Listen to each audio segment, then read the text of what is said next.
Hello. I'd like to talk today about success, what I call the cult of success. And I'd like to dismantle some of the myths around the cult of success. And this is in the framework of prosperity. You know, in my teaching with the Gene Keys, I have a teaching called the Pearl. And the Pearl is about the true nature of prosperity, and it redefines for us as individuals, but also for the whole of humanity, what prosperity truly is. Because we've been, tricked, duped, distracted from the true nature of prosperity. And, it's quite a thing to dismantle it. So let's get stuck in. Think about, I often say from these teachings of the Pearl, think about yourself at the end of your life, and then you're looking back over your life and you're thinking, what has mattered the most to me, and what have I really got to show for my life? And you might assume that you're going to think in terms of achievement. What have I achieved? But in actual fact, when you're faced with death, you can't take any of that achievement with you. You have your memories, and what are those memories made up of? Those memories you've accumulated and stored. And have you lived a full life, a fulsome life, a life in which you have impacted others in a beneficial way? You've helped others. You've served something. You've made others' lives better in some way. That these are the kind of things that really are essential when we get right down to it. And also, have you had time to really be with the world? Have you had time to connect with those you love and really build friendships? And have you given time to that? Have you given as much time as possible to being outdoors or enjoying the beauty of the world and enjoying your own company? And being at peace. Very few successful people have deep peace. Very, very few. I don't believe I've ever met one. And I've been around in the world a lot. So it's something to consider, because the people who do accumulate a lot of money and a lot of wealth and a lot of stuff, they often then realize, I need to get rid of this. I need to simplify things. Because it becomes a weight on your shoulders. Managing all that, even if you pay someone else to do it, you then have to worry about them, and you're it's no end of complexities you're creating for yourself. So many of us, especially the younger ones among us, are really we're being very strongly conditioned that we need to be successful, or what the world considers as successful, and the world considers success as some form of achievement. And it's interesting to me because recently I read a kind of summary of from my son's school. And as often happens when it's like an alumni newsletter, and what it does is it speaks about the people who've achieved things and what they've gone on to do and all this kind of stuff. And what's really interesting is that it kind of mentions the people who have gone on to university and achieved things, and they've started businesses and that kind of stuff. You see, it's like those are the people that get the mentions. The people that are just living simple kind of lives, and they're happy, or maybe they've got married and they have a child, but they're living, those people aren't often mentioned, because it's not news to people. But actually, those people are often, not always, but often quite contented, And I'm really thinking of this wonderful quote also by Thomas Merton, Catholic monk, and inspirational spiritual teacher and writer. His advice to his students was, be anything you like. Be madman, be drunks, be bastards of every shape and form, but at all costs avoid one thing: success.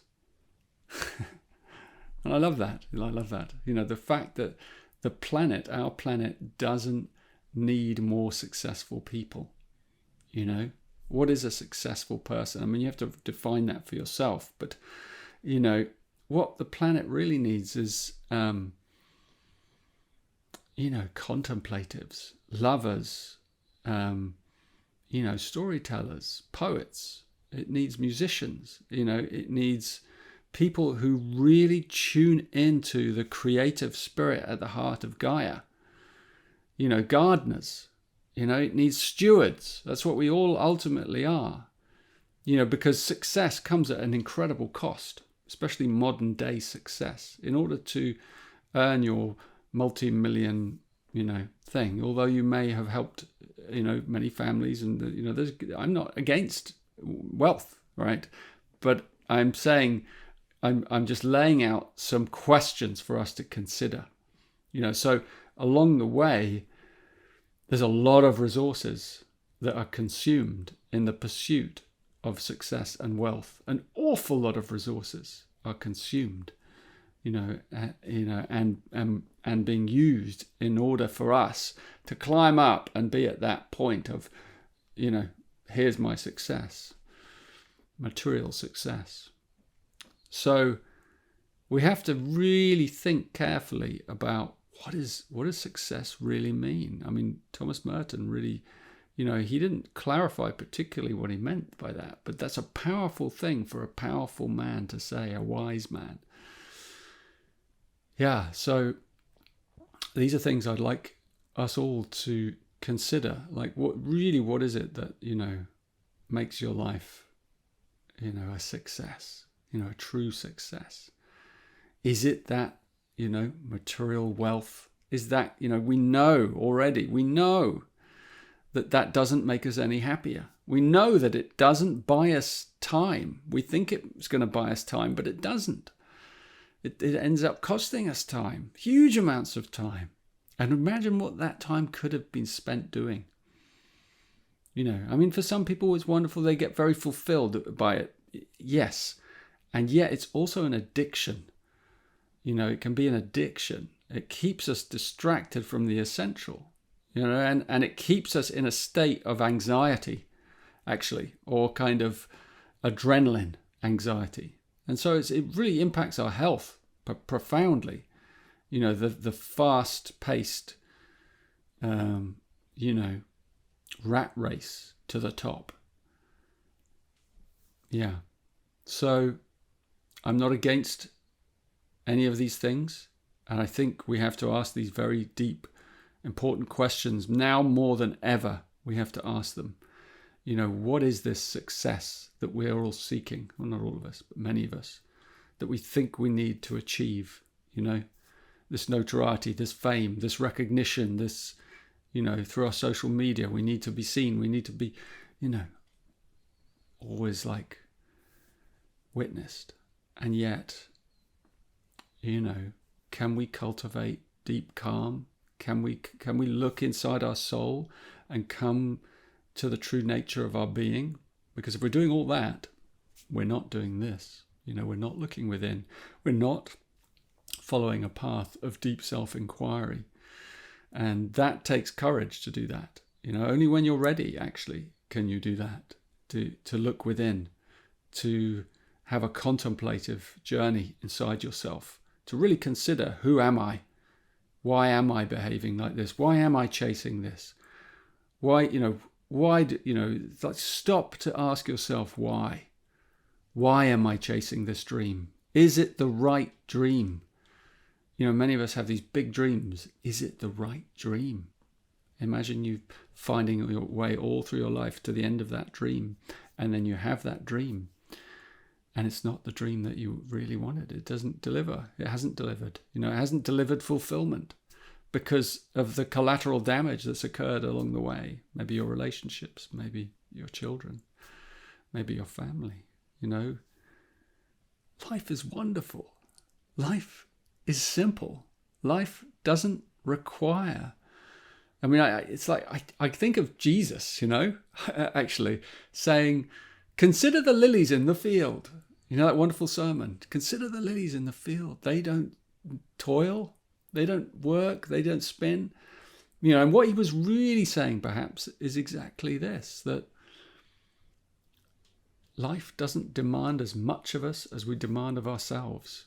And actually a simple life, a natural life, life close to the earth, a handmade life, an artisanal life, a creative life. These are the lives, a listening life, an intimate life. These are the lives that really fulfill us.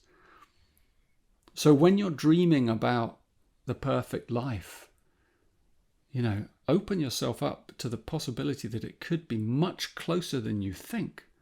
It may not be this faraway goal that requires all these things to have happened and then you'll find peace. No. The perfect life is actually right in front of you. It's so close. It's so close. In the Pearl teachings of the Gene Keys, there's a wonderful phrase. I coined it. I don't know if anyone else has ever used it, but it's from Latin. It's spiro ergo prospero. It means I breathe, therefore I prosper. And this is the foundation of prosperity. If you are alive and you're breathing, then you are prospering. But all it takes is for you to realize that. And that's a journey. That's where my teachings begin, the Gene Keys. They begin there. They're like, okay, let's go and find out what's in the way of that. What's in the way of me finding that deep inner fulfillment that doesn't require all these things from the outside? They may come about, they may be a byproduct. In a way, if you do attain success, it kind of ought to have come as a mistake. It's like, if it was a mistake, then it's correct. If you've gone ahead and planned it all out and mapped it, I don't think it's going to deliver fulfillment to you. The fulfillment has to come first. And if that material success follows the fulfillment, if that's your karma, your dharma, if that's your destiny, then wonderful. It can't change the fulfillment, whether you have it or you don't have it. So these are real key quintessent insights. And I hope they've maybe opened up some contemplation for you. And if you're interested, come and explore the Pearl teachings. They're an amazing journey into these same insights, and as are all the Gene Keys teachings. So, thank you for being open to hear me today.